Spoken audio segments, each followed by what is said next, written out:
तो last class हमने क्या किया था, लास्ट क्लास हमने चैप्टर नंबर 3 करंट इलेक्ट्रिसिटी का रिवीजन किया था, है ना। और आज के क्लास में हम मूविंग चार्जेस एंड मैग्नेटिज्म का रिवीजन करेंगे।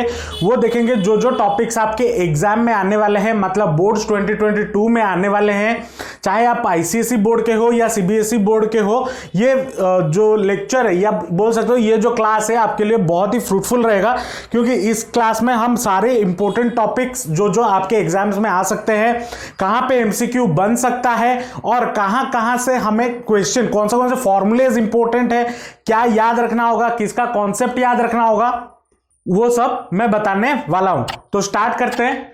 क्या है moving charges and magnetism.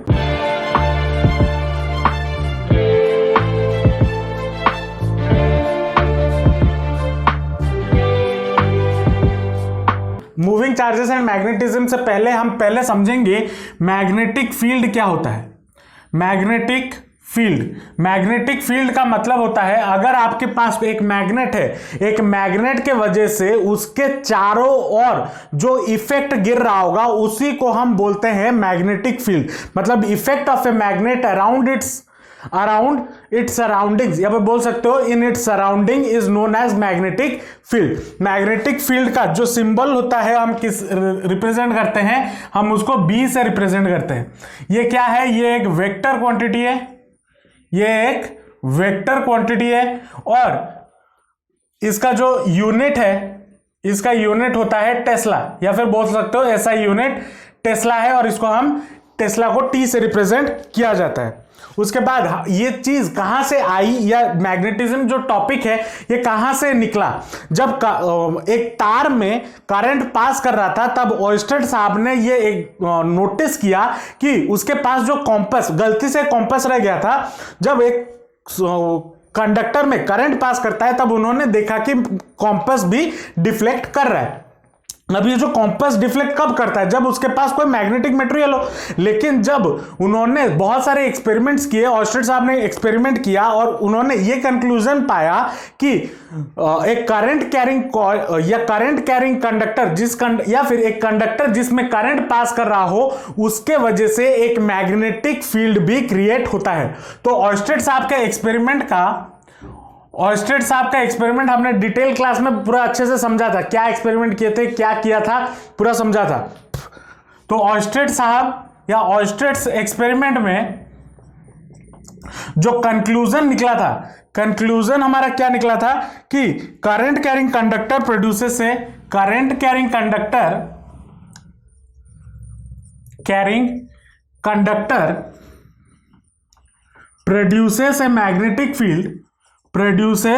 A magnetic field around it. ठीक है, ऑयस्टर साहब के एक्सपेरिमेंट से ये हमने कंक्लूड किया था। उसके बाद और एक चीज आया, बायोट-सावर्ट्स लॉ।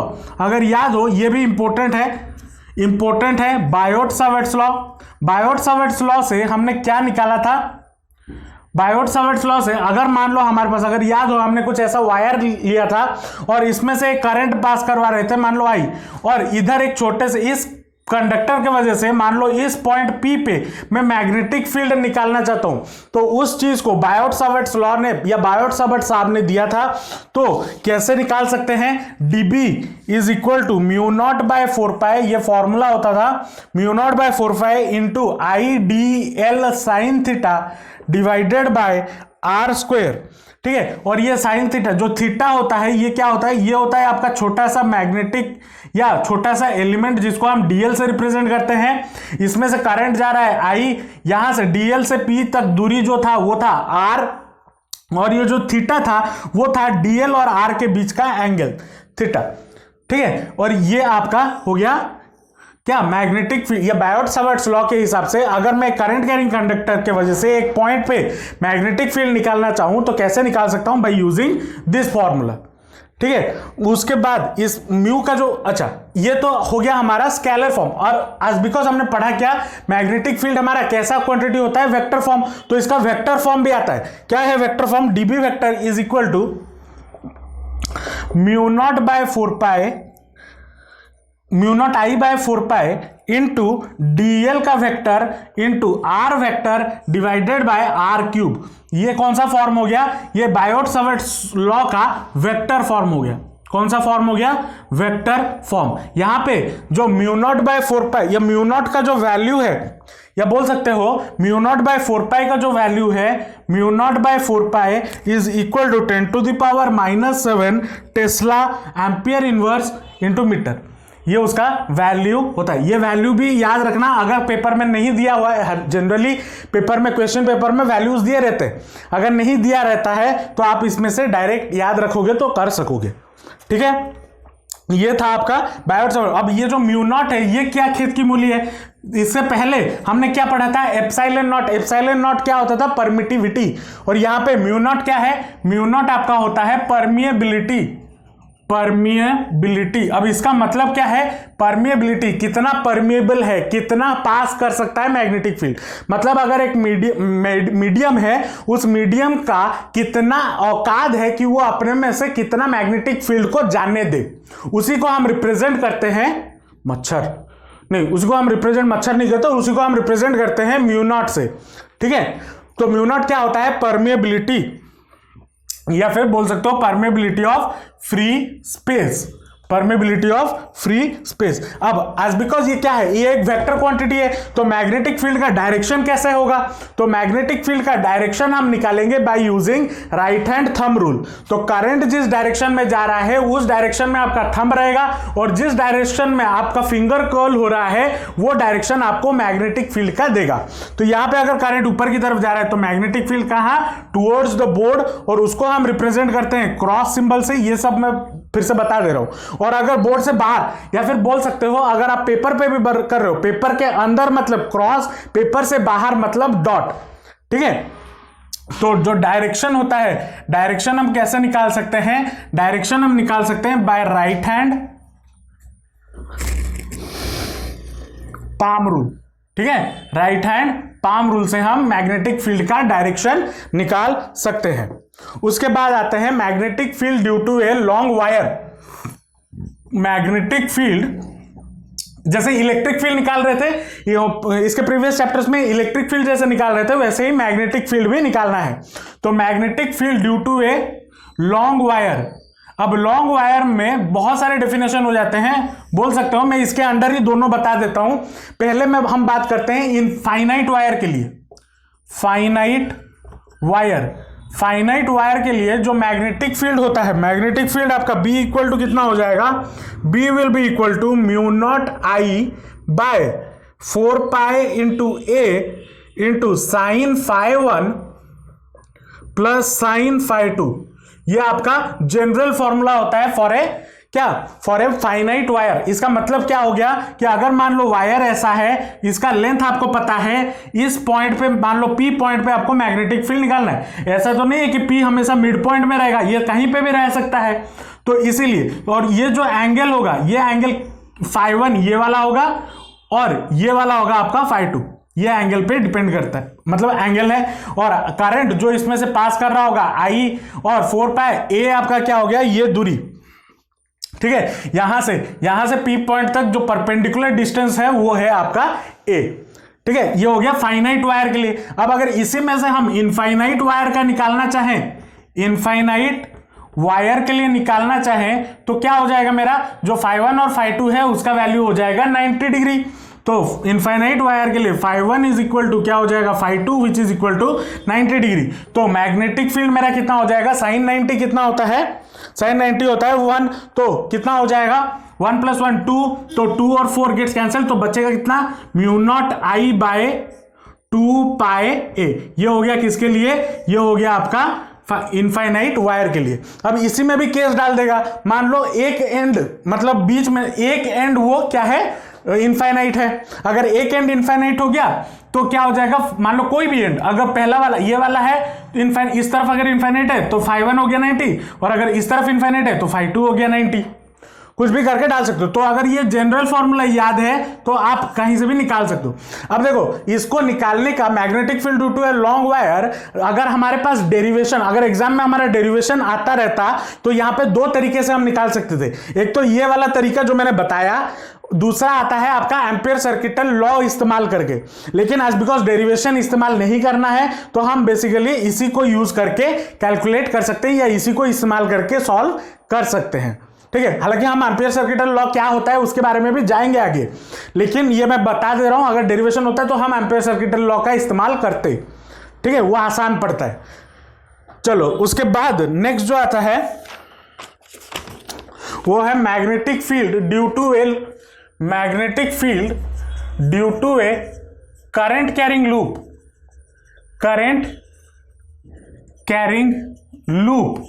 अब लूप के वजह से मैग्नेटिक फील्ड कितना होता है, मतलब अगर मान लो ये आपका लूप है तो इस सेंटर में, उसके सेंटर में कितना होगा, ये अगर लूप है इसमें से मान लो करंट जा रहा है आई, तो इस सेंटर पॉइंट ओ से ओ पे मैग्नेटिक फील्ड कितना होगा, तो magnetic at the centre, centre की बात कर रहे हैं, at centre B equal to कितना हो जाएगा, म्यू नॉट आई बाय 2r। अब देखो बिकॉज डेरिवेशन हमारे पास हमारे एग्जाम में नहीं आने वाला, लेकिन इसके रिलेटेड न्यूमेरिकल पूछे जा सकते हैं, तो न्यूमेरिकल फॉर्मूला दिमाग में रखना, फॉर्मूला याद रखना, नहीं तो न्यूमेरिकल घंटा कर पाओगे। ठीक है, तो फॉर्मूला दिमाग में रखना। और अगर इसी में इस कॉइल में नंबर ऑफ टर्न्स n हो जाए, if n number of turns आ जाए, n नंबर ऑफ टर्न्स, तो b मेरा कितना हो जाएगा, b will be equal to mu naught ni divided by 2r। ठीक है, और इसका डायरेक्शन निकालने के लिए हम कैसे निकाल सकते हैं, हम चाहे तो राइट हैंड रूल का भी इस्तेमाल कर सकते हैं, और एक क्लॉक फेस रूल भी आता है। ठीक है, क्लॉक फेस रूल आता है। अगर क्लॉक फेस रूल को याद कैसे करें, ये क्लॉक फेस रूल का याद रखने का तरीका बता देता हूं। हालांकि मैं रेगुलर क्लासेस में बताया भी हूं। अगर करंट आपका क्या है, करंट अगर आपका एंटी है, ठीक है, करंट का डायरेक्शन अगर एंटी क्लॉकवाइज है, देन मैग्नेटिक फील्ड क्या हो जाएगा, magnetic field will be north pole. MF का डायरेक्शन, मैग्नेटिक फील्ड का डायरेक्शन क्या होगा, नॉर्थ। और अगर करंट मेरा क्या है, क्लॉकवाइज है, तो मैग्नेटिक फील्ड मेरा क्या हो जाएगा, साउथ। ठीक है, ये याद रखना, हालांकि बताया हुआ है फिर भी बता दे रहा हूं और एक बार। तो क्लॉकवाइज रूल क्या बोलता है, अगर करंट मेरा कैसे जा रहा है, ये हो गया क्लॉकवाइज, अगर क्लॉकवाइज करंट जा रहा है तो ये जो सामने वाला फेस है वो कौन सा पोल बनाएगा, साउथ पोल। और अगर करंट ऐसे जा रहा है एंटी क्लॉकवाइज, तो वो कैसा बनाएगा, सामने वाला फेस वो बनाएगा नॉर्थ पोल। ठीक है, उसके बाद इसी में ही देखते हैं। अब यहां पे सेंटर पे बात की, अगर अब इस कॉइल को मैं थोड़ा घुमा देता हूं, मतलब ये ऐसे बना देता हूं और इसी के एक्सिस पे मैग्नेटिक फील्ड निकालता हूं। ठीक है, तो एट एक्सिस क्या हो जाएगा, एट एक्सिस हमारा मैग्नेटिक फील्ड कितना हो जाएगा, B will be equal to mu naught I A square divided by 2 into R square plus A square to the power 3/2। ये कब होगा, उसके एक्सिस पे। ठीक है, ए क्या है, ए आपका है यहां पे रेडियस ऑफ कॉइल। मैं बता दे रहा हूं नहीं तो फिर कंफ्यूज हो जाओगे। जो फॉर्मूला बनाया गया है यहां पे ए जो है वो रेडियस ऑफ द कॉइल है, और आर जो है वो सेंटर से distance between centre of coil and point, जिस पॉइंट पे आप मैग्नेटिक फील्ड निकाल रहे हो। ठीक है, ये ए और आर का डेफिनेशन वही है, ये आर रेडियस नहीं है। ठीक है, अगर आप आर रेडियस लोगे तो यहां पे आर स्क्वायर हो जाएगा और यहां पे R square plus A square, ये तो जैसा रहेगा वैसा, लेकिन ऊपर गलतफहमी हो सकती है। तो ये जो ए है, मैंने ए रेडियस ऑफ द कॉइल लिया हुआ है। ठीक है, इसको साइड में लिख लेना, तो उस हिसाब से आप फॉर्मूला डाल पाओगे। ठीक है, चलो अब ये अब देखो यहां पे मैं एक चीज बता दे रहा हूं, अगर जो आर है, मतलब जो आर है वो अगर बहुत स्पेशल केस में मान लेते हैं, अगर इसी केस में आपका क्या हो जाए, अगर जो आर है मतलब जो अगर ये मान लो कॉइल हो गया, ये मैंने क्या बोला, ये हो गया ए रेडियस, ये हो गया आर। अगर ये जो आर है ये बहुत बहुत बड़ा हो जाए रेडियस ऑफ द कॉइल से, मतलब R is much much greater than A, अगर ये कंडीशन हो जाए तो मैग्नेटिक फील्ड मेरा कितना हो जाएगा, magnetic field B will be equal to mu naught N I A square divided by 2r cube. ठीक है, ये फॉर्मूला इंपॉर्टेंट है, इसके रिलेटेड क्वेश्चन बन सकते हैं। उसके बाद नेक्स्ट आता है ampere circuital law. Ampere circuital law, ampere circuital law क्या बोलता है, एम्पियर सर्किटल लॉ बोलता है अगर मेरे पास एक कंडक्टर है जिसमें से करंट जा रहा है आई, इसको समझना, अगर हमारे पास एक कंडक्टर है जिसमें से करंट जा रहा है आई, तो उसके अराउंड मैं अगर एक आर्बिट्रेरी सर्कल बनाऊं, क्या बनाऊं, आर्बिट्रेरी सर्कल बनाऊं, उसके चारों ओर आर्बिट्रेरी एक सर्कल बनाऊं, एक पाथ बनाऊं, तो जो line integral of B D L क्या हो जाएगा, line integral of B dot D L will be equal to mu naught into I. ये आपका एम्पियर सर्किटल लॉ बोलता है। एम्पियर सर्किटल लॉ क्या बोलता है, it states that the line integral of the magnetic field around any closed path is equal to mu naught times the current passing through the conductor. ठीक है, ये आपका ampere circuital law है, और इसी एम्पियर सर्किटल लॉ को इस्तेमाल करके आप magnetic field due to a long wire निकाल सकते हो, वैल्यू दोनों सेम आएंगे। ठीक है, और इसी को इस्तेमाल करके हमने सॉलिनॉइड, एम्पियर सर्किटल लॉ को इस्तेमाल करके हमने सॉलिनॉइड में भी मैग्नेटिक फील्ड निकाला था, या फिर सॉलिनॉइड के अंदर मैग्नेटिक फील्ड निकाला था। तो magnetic field inside the solenoid, inside a straight solenoid कितना हो जाएगा, इसका फॉर्मूला याद रखना, इसके रिलेटेड क्वेश्चन पूछे जाते हैं। तो B will be equal to mu naught N capital I, ये होता है magnetic field due to a solenoid. Where ये जो स्मॉल n है ये क्या है, टर्न डेंसिटी, ये भी याद रखना, टर्न डेंसिटी आपका क्या होता है, equal to capital N by L। ठीक है, तो अगर आपको टर्न डेंसिटी गिवन है तो आप ये फॉर्मूला डायरेक्ट लगाओ, और अगर नंबर ऑफ टर्न्स गिवन है और length of the solenoid given है तो डायरेक्ट N बाय L कर दो, तो टर्न डेंसिटी मिल जाएगा, तो ये फॉर्मूला भी डाल दोगे। ठीक है, ये सॉलिनॉइड की वजह से। उसके बाद और एक चीज हमने पढ़ा था इसमें जो कि है टॉरॉइड। अब टॉरॉइड के बारे में समझते हैं। अगर हम टॉरॉइड के बारे में बात करें, टॉरॉइड बेसिकली क्या होता है, कुछ नहीं, यही सॉलिनॉइड को घुमा के सर्कुलर पाथ बना दिया जाता है, मतलब कुछ ऐसा होता है और इधर वायर होते हैं ऐसे, यही टॉरॉइड हो गया। सॉलिनॉइड सीधा था, इसको सर्कल कर दो तो ये टॉरॉइड हो गया, यहां से 2 तारे निकाल दो। ठीक है, अब टॉरॉइड में 3 पोजीशन पे हमने, तीनों पॉइंट पे हमने मैग्नेटिक फील्ड निकाला था। कहां, एक तो यहां पे बाहर, एक तो इसके अंदर और एक इसके अंदर। ठीक है, ये अगर सेंटर हो गया मान लो टॉरॉइड का, तो 3 पॉइंट पे हमने मैग्नेटिक फील्ड निकाले थे, एक यहां पे और यहां पे। ठीक है, तो अंदर वाले को मैं मान लेता हूं P, बाहर वाले को मैं मान लेता हूं Q, और इस पॉइंट को मैं मान लेता हूं R। तो मैग्नेटिक फील्ड एट P मेरा कितना हो जाएगा, P पॉइंट पे मैग्नेटिक फील्ड, इसके अंदर मतलब इस पॉइंट पे मैग्नेटिक फील्ड कितना हो जाएगा, 0। उसके बाद Q में कितना होगा, magnetic field at Q, B हमारा 0। Magnetic field at R equal to कितना हो जाएगा, mu naught into capital N into I, sorry mu naught into small n into I, क्या लिख रहा हूं, mu naught into small n into I, where small n क्या है, turn density.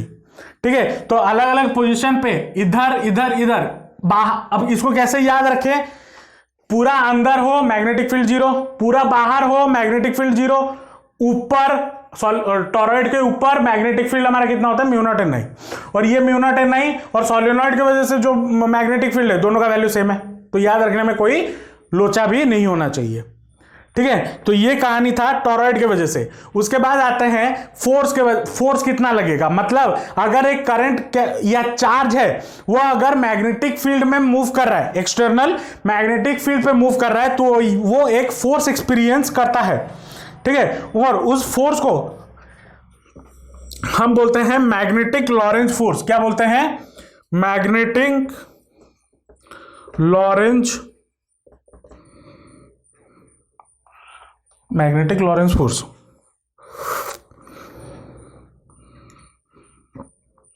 हाँ, वो लॉरेंज फोर्स, ठीक है, ये होता है मैग्नेटिक लॉरेंज फोर्स। क्या होता है? Force on a moving charge in external magnetic field. कितना लगता है? F is equal to Q into V into B, ठीक है, वेयर V क्या है? वेलोसिटी ऑफ द चार्ज जिस वेलोसिटी में जा रहा होगा। B क्या है? External magnetic field. Q क्या है? जो चार्ज मूव कर रहा है। और ये तो हो गया वेक्टर फॉर्म में, और अगर नॉर्मल में लिखेंगे तो F is equal to Q V B sine theta, ठीक है, वेयर ये जो थीटा होता है ये किस किस के बीच में एंगल होता है? थीटा इज द एंगल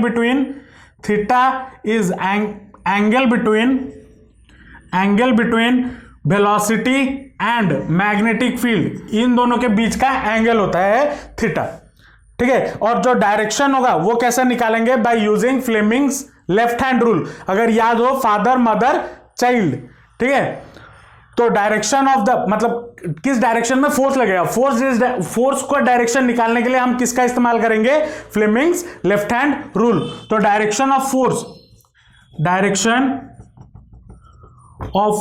हम कैसे निकाल सकते हैं? By using Fleming's left hand rule को इस्तेमाल करके हम ये डायरेक्शन निकालेंगे, ठीक है। उसके बाद आता है ये तो मैग्नेटिक लॉरेंज फोर्स हो गया। अब सिर्फ लॉरेंज फोर्स, ओनली एक फोर्स है।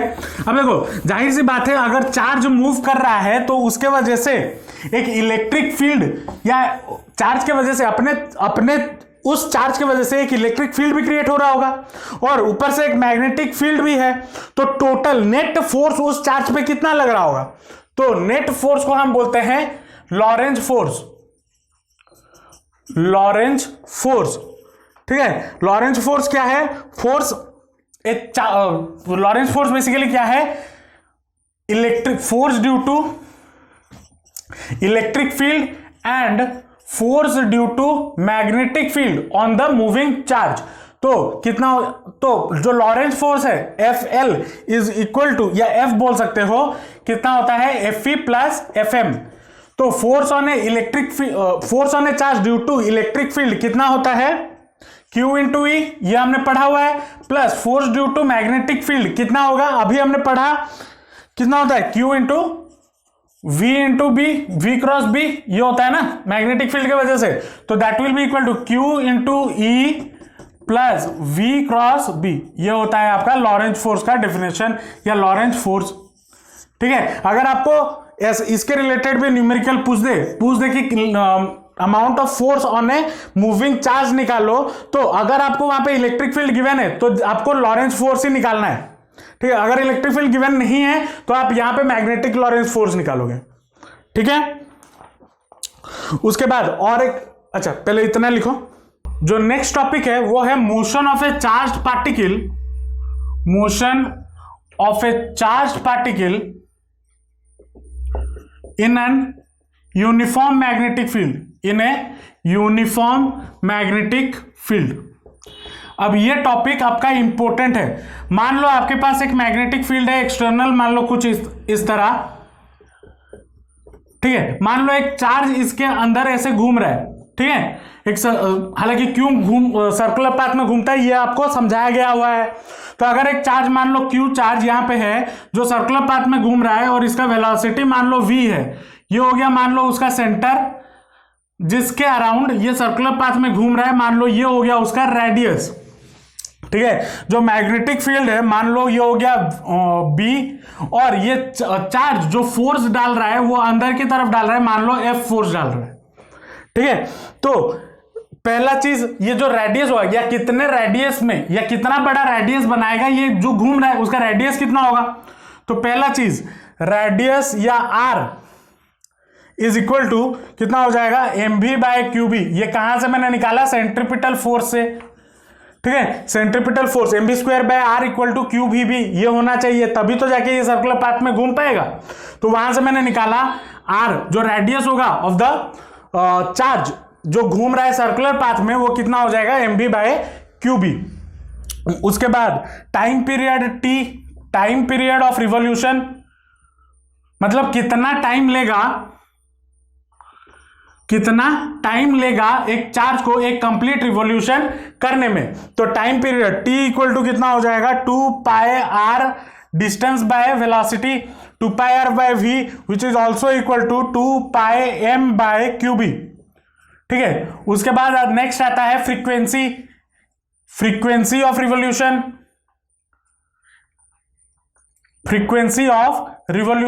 फ्रीक्वेंसी का फॉर्मूला हमें क्या पता है 1/t होता है। 1/t frequency equal to 1/t which is also equal to कितना हो जाएगा QB/2πm। ठीक है। अब अगर आप ध्यान से देखो ये यहां पे आपको दिख रहा है सर्कुलर पाथ, लेकिन क्या ये एक्चुअली में सर्कुलर पाथ होता है? नहीं, ये एक हेलिकल मोशन में मूव करता है। मतलब ऐसे सामने जैसे सर्कुलर पाथ में भी घूम रहा होगा और सामने की ओर भी जा रहा होगा। ठीक है। और ये कब होगा? ये तभी होगा जब वेलोसिटी जिस वेलोसिटी से चार्ज को मूव करवा रहे हो वो वेलोसिटी का जो एंगल होगा, जो अभी कुछ देर पहले मैंने बताया थीटा क्या होता है, angle between magnetic field and velocity of the charge. उसमें अगर आप कोई आर्बिट्रेरी एंगल डाल देते हो, कोई भी रैंडम एंगल डाल देते हो, तभी वो ऐसे मूव करेगा। और सर्कुलर पाथ में कब मूव करेगा? जब थीटा आपका 90 डिग्री हो। ठीक है। अगर थीटा आपका 90 डिग्री हो तभी सर्कुलर पाथ में उसी जगह पे एक ही जगह पे सर्कुलर पाथ में घूम रहा होगा।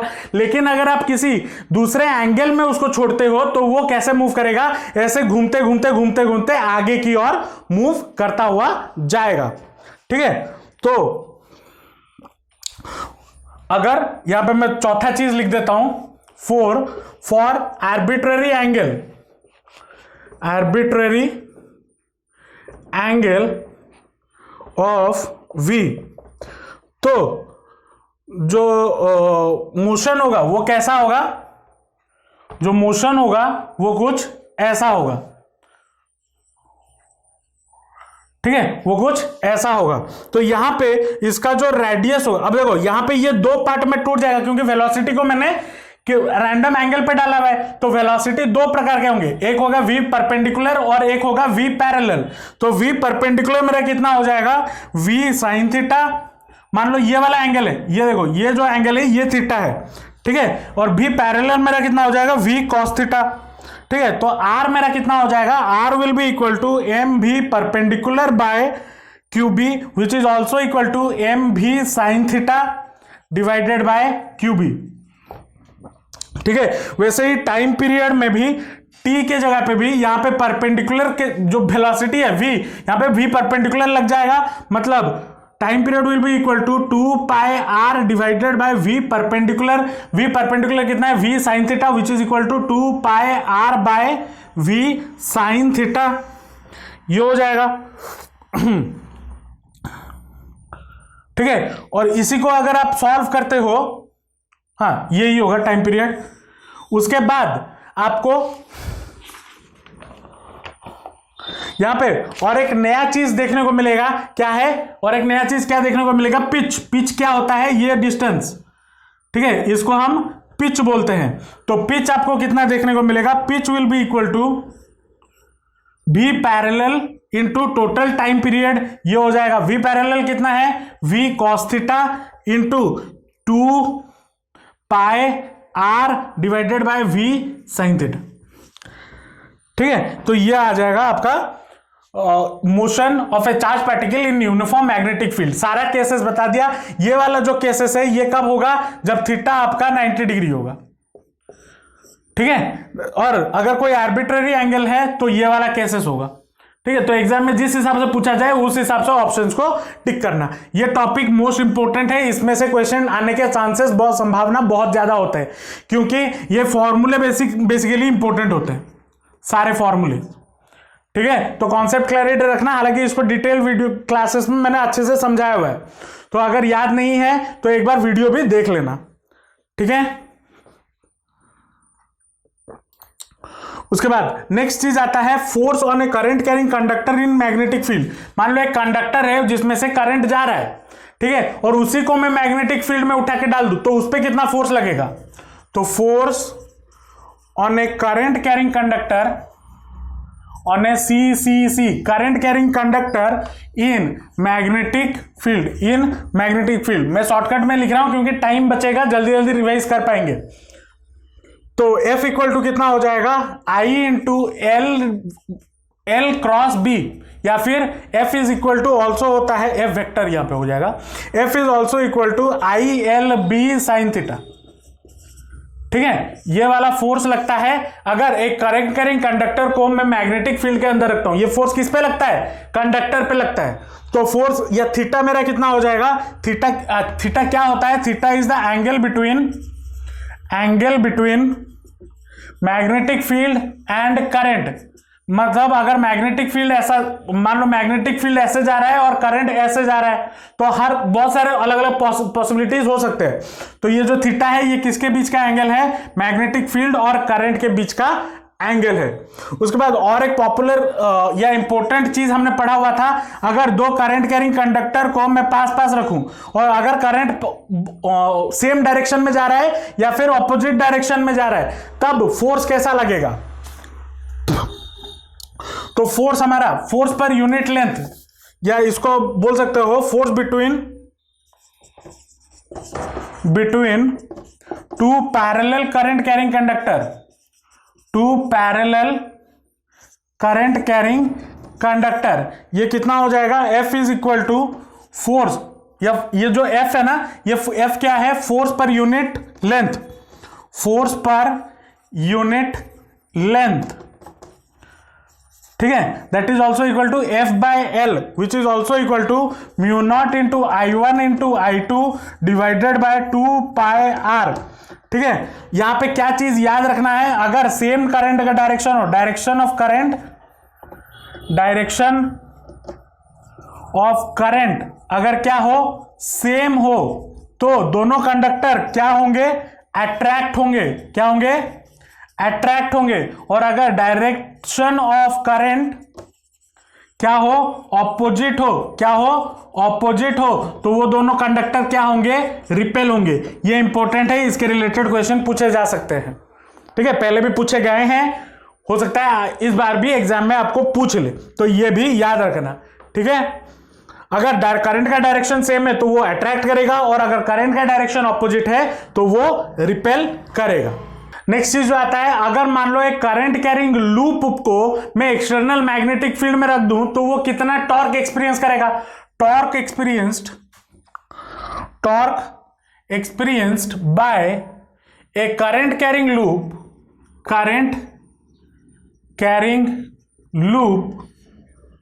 इन एक्सटर्नल मैग्नेटिक फील्ड, टॉर्क हमारा कितना हो जाएगा? NIBA sine theta.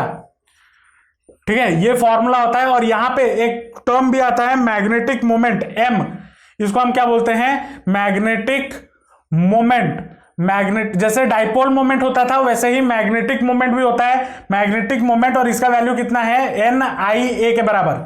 Magnetic moment is equal to NIA, ये फॉर्मूला भी याद रखना।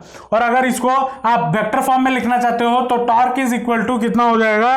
Magnetic moment cross B। ठीक है, हालांकि मैग्नेटिक मोमेंट के बारे में हम इसके बाद वाले चैप्टर में और डिटेल में बात करेंगे, लेकिन अभी के लिए, हालांकि पहले तो पढ़े हुए हो, लेकिन यहां पे समझ लो मैग्नेटिक मोमेंट क्या होता है? NIA के बराबर होता है। N क्या है? नंबर ऑफ टर्न्स, I क्या है? करंट, और A क्या है? एरिया ऑफ द लूप या एरिया ऑफ द कॉइल। उसके बाद नेक्स्ट जो टॉपिक है वो है मूविंग कॉइल गैल्वेनोमीटर। ये इंपॉर्टेंट टॉपिक है इस चैप्टर में से।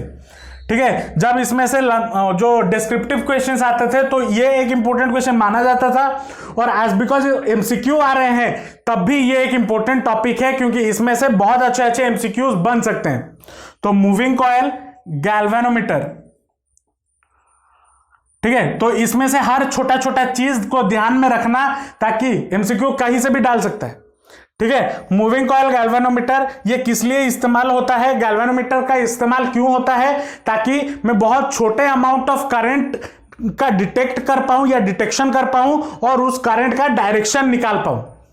ठीक है, तो मूविंग कॉइल गैल्वेनोमीटर क्या मदद करता है, किस लिए काम आता है, टू डिटेक्ट दो चीजों के लिए, current, small amount of current को डिटेक्ट करने के लिए, स्मॉल अमाउंट ऑफ करंट को डिटेक्ट करने के लिए, और करंट का डायरेक्शन भी ये बताता है, direction of current, direction of current भी ये बताता है। अच्छा, ये किस प्रिंसिपल पे काम करता है, ये आपका प्रिंसिपल का ये आपके इसके पहले वाला टॉपिक जिस इस प्रिंसिपल पे काम करता है। पहले वाला टॉपिक क्या है, एक कॉइल को अगर मैग्नेटिक फील्ड में रख दो तो वो घूमता है या रोटेट करता है, इसलिए तो टॉर्क निकला। तो इसी प्रिंसिपल पे ये मूविंग कॉइल गैल्वेनोमीटर काम करता है। और यहां पे एक फॉर्मूला भी बहुत इंपॉर्टेंट है, जो क्या होता है, alpha is equal to NBAI divided by K. ये फॉर्मूला आपका इंपॉर्टेंट है, वेयर एन क्या है, नंबर ऑफ टर्न्स, बी क्या है, मैग्नेटिक फील्ड या स्ट्रेंथ, मैग्नेटिक फील्ड स्ट्रेंथ, जो गैल्वेनोमीटर को बनाने में जो मैग्नेट इस्तेमाल किया जाता है वो, ए क्या है, एरिया ऑफ द लूप या एरिया ऑफ द कॉइल जो गैल्वेनोमीटर के अंदर है, आई कितना है, जो करंट आपका बन रहा है या दे रहा है अब जो मेजर कर रहे हो, और के क्या है, यहाँ पे के आपका है स्प्रिंग कांस्टेंट। क्या है, स्प्रिंग कांस्टेंट। यहां पे कौन सा स्प्रिंग इस्तेमाल होता है, यहां पे हेयर स्प्रिंग इस्तेमाल होता है, जो कि बहुत पतला होता है। और हेयर स्प्रिंग का इस्तेमाल क्यों होता है, ताकि जो रिस्टोरिंग टॉर्क है वो हम मतलब करंट को जब हटा दिया जाए तो वो तुरंत के तुरंत अपने ओरिजिनल पोजीशन में वापस आ जाए, इसलिए उसको बहुत पतला स्प्रिंग या हेयर स्प्रिंग का इस्तेमाल किया जाता है। ठीक है, हेयर स्प्रिंग का मतलब आपके बाल को यूज करके स्प्रिंग बनाया हुआ वो नहीं, हेयर स्प्रिंग का मतलब इतना होता है कि वो बहुत सेंसिटिव होता है। सेंसिटिव मतलब बहुत क्या बोल सकते हैं, नाजुक होता है। ठीक है, और यहां पे अल्फा क्या होता है, एंगुलर रोटेशन, कितना वो घूमा, एंगुलर रोटेशन। तो अगर आपको एंगुलर रोटेशन मिल जाए, नंबर ऑफ टर्न्स पता हो, बी पता हो, एरिया ऑफ द कॉइल पता हो, के पता हो, तो आप क्या इसमें से करंट नहीं निकाल पाओगे, निकाल पाओगे। और इसी प्रिंसिपल पे आपका मूविंग कॉइल गैल्वेनोमीटर काम करता है। उसके बाद आता है करंट सेंसिटिविटी। ये टॉपिक इंपॉर्टेंट है, उस टाइम पे भी मतलब जब लेंथी क्वेश्चन, सेंसिटिविटी जब लेंथी क्वेश्चन आते थे तब भी ये टॉपिक इंपॉर्टेंट था। करंट सेंसिटिविटी, वोल्टेज सेंसिटिविटी अभी भी है, क्योंकि इसमें से चाहे तुम कैसा भी क्वेश्चन बनाओ, एमसीक्यू भी बना सकते हो आराम आराम से, न्यूमेरिकल भी बहुत अच्छे अच्छे बन सकते हैं। ठीक है, तो current sensitivity IS is equal to कितना होता है, current sensitivity is equal to alpha by I, which is also equal to NBA upon K. ठीक है, तो ये हो गया करंट सेंसिटिविटी। वैसे ही अगर आप वोल्टेज सेंसिटिविटी की बात करो, वोल्टेज सेंसिटिविटी की अगर बात करो तो VS will be equal to alpha by V which is also equal to NBA upon K into R, ये होता है। अब ये किन किन फैक्टर्स पे ये सेंसिटिविटी अफेक्ट होते हैं, factors affecting sensitivity, affecting sensitivity. तो पहला चीज होता है आपका नंबर ऑफ टर्न्स, कितने नंबर ऑफ टर्न्स इस्तेमाल हुए हैं उस पे अफेक्ट करता है। देखो, नंबर ऑफ टर्न्स ज्यादा तो सेंसिटिविटी ज्यादा, तो नंबर ऑफ टर्न्स पे डिपेंड करता है। दूसरा मैग्नेटिक फील्ड पे डिपेंड करता है। तीसरा एरिया ऑफ द कॉइल पे डिपेंड करता है। और चौथा आपका स्प्रिंग कांस्टेंट K पे भी डिपेंड करता है। इसके रिलेटेड बहुत घुमा फिरा के क्वेश्चन पूछा जा सकता है, तो डिटेल वीडियो में मैंने इसको पूरा अच्छे से समझाया हुआ है कि कैसे क्या निकाला जाता है, कैसे सेंसिटिविटी को हम इस्तेमाल कर सकते हैं, ऊपर से न्यूमेरिकल भी किए हुए, तो देख लेना एक बार उस वीडियो को। ठीक है, क्योंकि गैल्वेनोमीटर बहुत ही इंपॉर्टेंट टॉपिक है, VVI में लिख दे रहा हूं यहाँ पे, बहुत ही इंपॉर्टेंट टॉपिक है एग्जाम पॉइंट ऑफ व्यू से। उसके बाद और एक जो टॉपिक इसी गैल्वेनोमीटर में आता है वो है conversion of galvanometer into ammeter and voltmeter. यह भी पूछा जाता है। ठीक है, तो अगर गैल्वेनोमीटर को वोल्टमीटर में एमीटर में कन्वर्ट करना हो, किस में कन्वर्ट करना हो, एमीटर में अगर कन्वर्ट करना हो तो क्या करना होगा, गैल्वेनोमीटर के साथ एक एक्सटर्नल रेजिस्टेंस पैरेलल में कनेक्ट करना होगा, जिसको हम बोलते हैं संट। क्या बोलते हैं, शंट। तो अगर मुझे गैल्वेनोमीटर को एमीटर में कन्वर्ट करना होगा तो मुझे क्या करना होगा, एक शंट लगाना होगा पैरेलल टू द गैल्वेनोमीटर। तो वो शंट का वैल्यू कितना हो जाएगा, S will be equal to I G by I minus I G into G. ठीक है, यहां पे जो G है वो क्या है, रेजिस्टेंस ऑफ गैल्वेनोमीटर, IG क्या है, करंट पासिंग थ्रू गैल्वेनोमीटर, और I कितना है, जो करंट आप फ्लो करवा रहे हो वो करंट है। ठीक है, जो करंट आप फ्लो करवाना चाहते हो, IG क्या है, amount of current that can be safely pass through the galvanometer. R क्या है, या फिर इसको S से भी रिप्रेजेंट किया जाता है, शंट है, और G क्या है, गैल्वेनोमीटर का रेजिस्टेंस। और अगर वोल्टमीटर में कन्वर्ट करना है, किस में कन्वर्ट करना है, वोल्टमीटर में कन्वर्ट करना है, तो क्या करना होगा, गैल्वेनोमीटर के साथ एक शंट को सीरीज में जोड़ देना होगा। किस में जोड़ देना होगा, सीरीज में जोड़ देना होगा। तो और इसका जो वैल्यू होगा क्या होगा, इस जो शंट का रेजिस्टेंस, यहां पे देखो गैल्वेनोमीटर में शंट का जो रेजिस्टेंस होगा वो बहुत बहुत ज्यादा होना चाहिए एज कंपेयर टू गैल्वेनोमीटर का रेजिस्टेंस। यहां पे जो शंट होगा, शंट का रेजिस्टेंस बहुत बहुत कम होना चाहिए एज कंपेयर टू गैल्वेनोमीटर का रेजिस्टेंस। ये भी याद रखना, इसके रिलेटेड भी एमसीक्यू डाला जा सकता है। ठीक है, तो यहां पे जो करंट होगा जो इसमें से फ्लो कर रहा होगा वो कितना हो जाएगा, इसका एक फॉर्मूला आता है, IG is equal to V by R plus G। ठीक है, ये फॉर्मूला है। और इधर भी अगर आप IG निकालना चाहो तो IG will be equal to S by G plus S into I। ठीक है, यहां पे भी करंट थ्रू गैल्वेनोमीटर भी आप निकाल सकते हो। कोई भी क्वेश्चन पूछे आप आराम से इसमें से कर सकते हो। तो यहां पे शंट का इस्तेमाल क्यों किया जाता है, यूजेस ऑफ शंट, शंट को हम क्यों इस्तेमाल करते हैं, ताकि गैल्वेनोमीटर हमारा खराब ना हो। क्योंकि हमने पता है गैल्वेनोमीटर बहुत डेलिकेट होता है, बहुत छुई में होता है, उसमें से थोड़ा ज्यादा करंट पास कर दो वो खत्म हो जाता है। ठीक है, जल जाता है। तो पहला चीज, to prevent galvanometer from burning, या जलने से बचाने, फ्रॉम गेटिंग डिस्ट्रॉयड, या लिख दो प्रिवेंटिंग गैल्वेनोमीटर, डिस्ट्रॉयड लिखो, उड़ना लिखो, जो भी लिखना है लिख लो, तुम्हारा सर दर्द है। उसके बाद नेक्स्ट चीज क्या है, नेक्स्ट इस्तेमाल होता है for making voltmeter and ammeter. Galvanometer के साथ वोल्टमीटर को सीरीज में जोड़ दो तो वो गैल्वेनोमीटर के साथ शंट को सीरीज में जोड़ दो तो वो क्या बन जाएगा, वोल्टमीटर बन जाएगा। और अगर गैल्वेनोमीटर के साथ पैरेलल में शंट को जोड़ दो वो क्या बन जाएगा, एमीटर बन जाएगा। और यहां पे एक चीज याद रखना है, एमीटर के लिए शंट का रेजिस्टेंस बहुत बहुत कम होना चाहिए गैल्वेनोमीटर के रेजिस्टेंस से, और वोल्टमीटर के लिए शंट का रेजिस्टेंस बहुत बहुत ज्यादा होना चाहिए गैल्वेनोमीटर के रेजिस्टेंस से।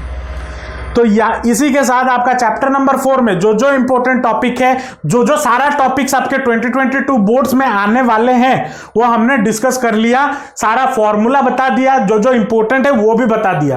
तो इसको एक बार एग्जाम से पहले अच्छे से पढ़ लेना ताकि आप एग्जाम को अच्छे से कर लो। और अगर कोई भी टॉपिक इसमें से है जहां पे आपको लग रहा है कि इसका कॉन्सेप्ट मेरा क्लियर नहीं है तो वीडियो आपको डिस्क्रिप्शन में उसका लिंक मिल जाएगा, जाके देख लेना, या फिर चैनल पे डायरेक्ट ही देख सकते हो।